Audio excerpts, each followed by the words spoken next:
Hi friends, welcome to அலமா வீராஸ் channel and vlogs. இன்றைய நாள் எல்லோருக்கும் இனிய நாளாக அமையட்டும். நம்ம அன்றைக்கி நியூ இயர் அன்றைக்கி எடுத்த வீடியோ தாங்க பார்க்க போகிறோம். வாங்க இப்போ வீடியோக்குள்ளே போகலாம். நியூ இயர் அன்றைக்கி நைட்டு வந்துட்டு 12 மணி ஆகும்போது கரெக்டாக டிவியில் நியூஸ் தாங்க வச்சுருந்தோம். அதுக்கு முன்னாடி குழந்தைங்க பாட்டுலாம் கேட்டுட்டு இருந்தாங்க.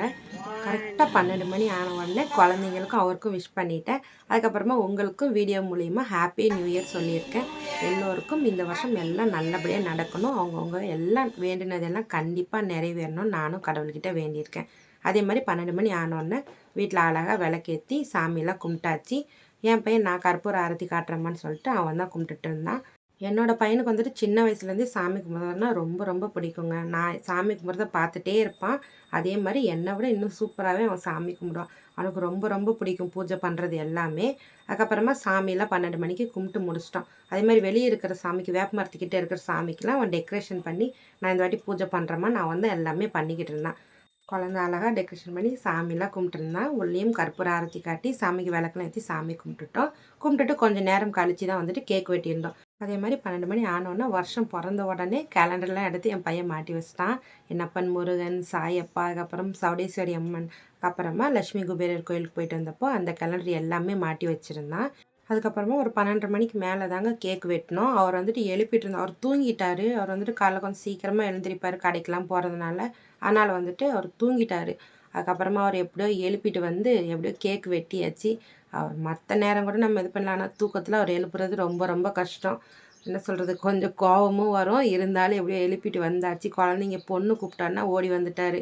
வந்துட்டு வாங்க கேக் கட் பண்ணலாம் வந்து உட்காருங்கன்னு சொல்லிட்டு நான் கீழே தான் உட்காருவேன்னு சொன்னார். குழந்தைங்கள கட் பண்ண சொன்னார். அவங்க நீங்கள் கட் பண்ணுங்கள் 2 பேர் சொல்லிட்டாங்க. சரின்ட்டு அவர் தூக்கத்தில் இருக்கார், எதுவும் பேச முடியாதுன்னு சொல்லிட்டு டக்குன்னு அழகாக கேக்லாம் கட் பண்ணி கொஞ்சம் கொஞ்சம் சாப்பிட்டோம்.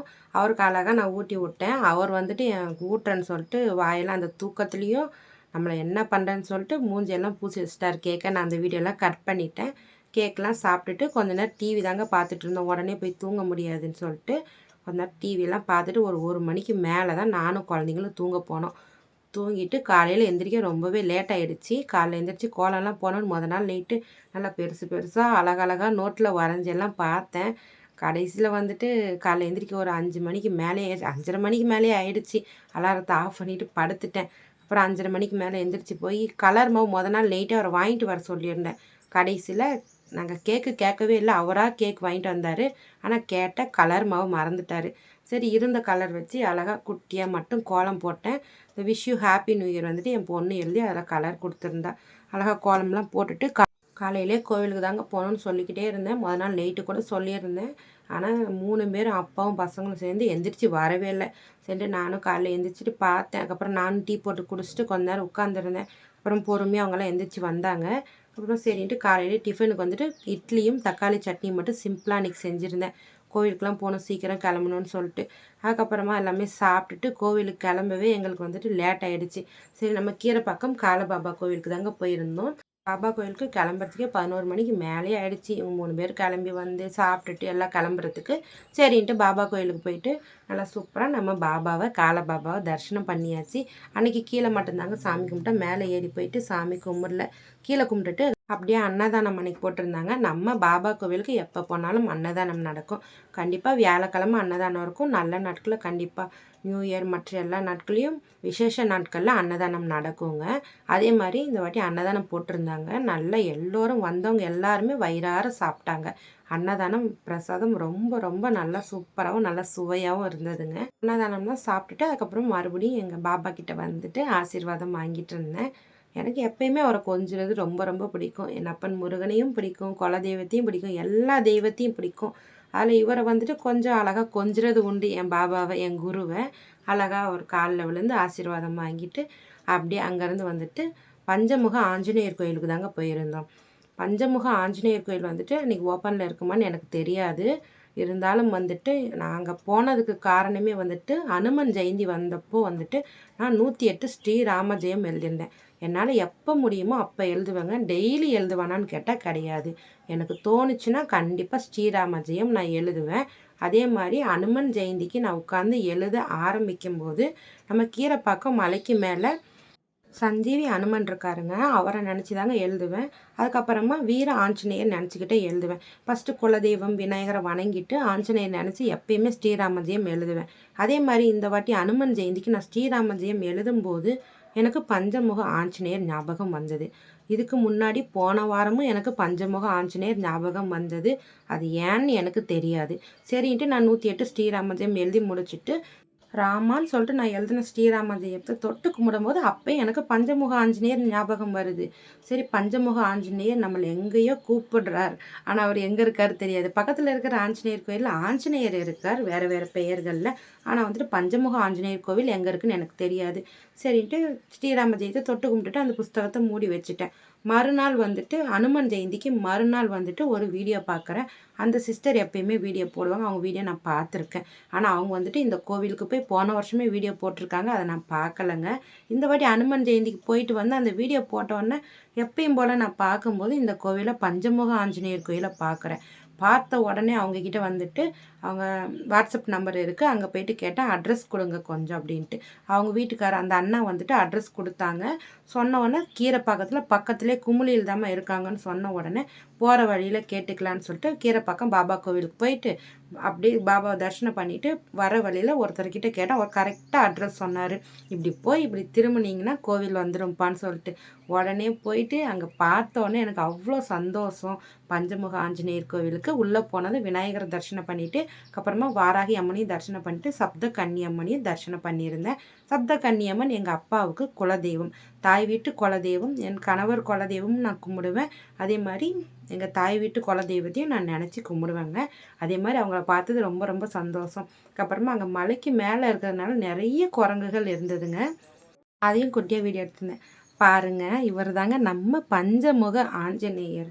அவரை பார்க்கும்போது எனக்கு என்ன சொல்கிறதுனே தெரில. அவ்வளோ சந்தோஷமாக இருந்தது. அவர் தான் என்னை கூப்பிட்டாரு, அவர் தான் என்னை நினைக்க வச்சாரு. அவர் உத்தரவு இல்லாமல் எதுவுமே நடக்காது. கண்டிப்பாக ஏதோ ஒரு விஷயம் இருக்குது.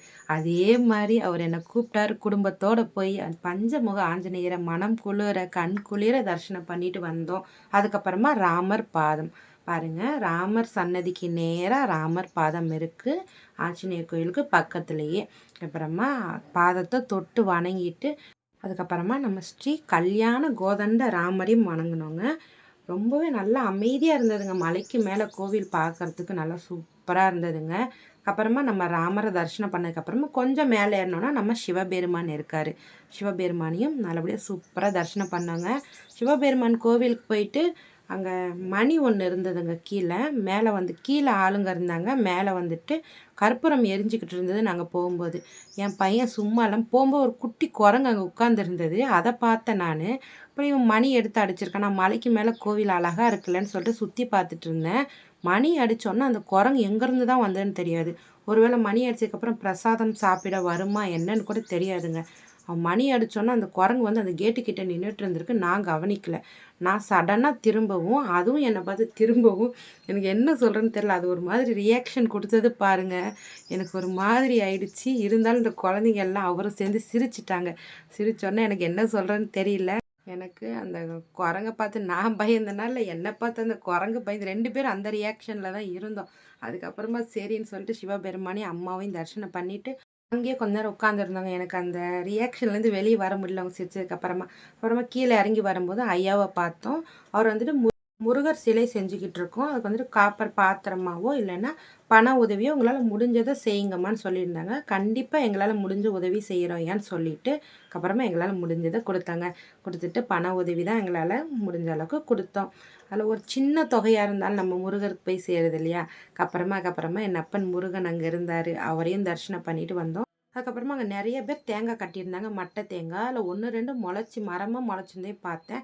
ஐயா நானும் தேங்காய் கட்டலாமான்னு கேட்டிருந்தேன். அப்போ அவர் சொன்னார், அமாவாசைக்கு வந்து கட்டுங்கம்மா, கண்டிப்பாக உங்கள் வேண்டுதல் நிறைவேறும் அப்படின்னு சொன்னார். சரின்ட்டு நானும் அமாவாசைக்கு போய் தேங்காய் கட்டணும்னு நான் வேண்டிட்டு வந்திருக்கேங்க, நினச்சிருக்கேன். நம்ம வேண்டுதல் அந்த தேங்காயில் எழுதி நம்ம கட்டலாமா, வேண்டுதல் நிறைவேறினதுக்கு அப்புறமா நம்ம வேண்டுதல் எழுதி கட்டின அந்த தேங்காவை ஆஞ்சநேயருக்கு அந்த தேங்காவை எடுத்து நம்ம நெய்வேத்தியம் பண்ணலாம் அப்படி நம்ம என்ன வேண்டுதல் வச்சாலும் கண்டிப்பாக 100% நடந்ததுக்கு அப்புறமா அதை எடுத்து நிறைய பேர் தேங்காய் உடைச்சிருக்காங்கங்க. அதே மாதிரி அந்த கோவிலில் இருக்கிற ஐயா கிட்ட பேசினப்போ அவர் சொன்னாருங்க, நீங்கள் இந்த கோவிலுக்கு வந்துட்டீங்க, இனிமேல் உங்களுக்கு எல்லாமே நல்லது தாம்மா நடக்கும்னு சொல்லியிருந்தாங்க. எனக்கு அவ்வளோ சந்தோஷமாக இருந்தது. நம்ம ஆஞ்சநேயர் நம்மளை கூப்பிட்டு நல்லபடியாக ஆசீர்வாதம் பண்ணியிருக்காரு. நியூ இயர் அதுவுமா எனக்கு ரொம்ப ரொம்ப சந்தோஷமாக இருந்ததுங்க. நம்ம பஞ்சமுக ஆஞ்சநேயரோட அருள் எல்லோருக்கும் கிடைக்கணும்னு நானும் கடவுள்கிட்ட வேண்டியிருக்கேன். எல்லோருக்கும் நல்லதே நினைப்போம், நமக்கும் நல்லதே நடக்கும். இந்த வீடியோ உங்களுக்கு கண்டிப்பாக பிடிச்சிருக்கும்னு நினைக்கிறேன். நம்ம சேனலுக்கு லைக் பண்ணுங்கள், ஷேர் பண்ணுங்கள், சப்ஸ்கிரைப் பண்ணுங்கள். சப்ஸ்கிரைப் பண்ணால் பார்த்துட்டு இருந்தீங்கன்னா ப்ளீஸ் சப்ஸ்கிரைப் பண்ணிக்கோங்க. பக்கத்தில் இருக்கிற பெல் பட்டனை கிளிக் பண்ணிக்கோங்க. நான் போகிற வீடியோ அடுத்தடுத்து உங்களுக்கு நோட்டிஃபிகேஷனாக வரும். தேங்க்ஸ் ஃபார் வாட்சிங்.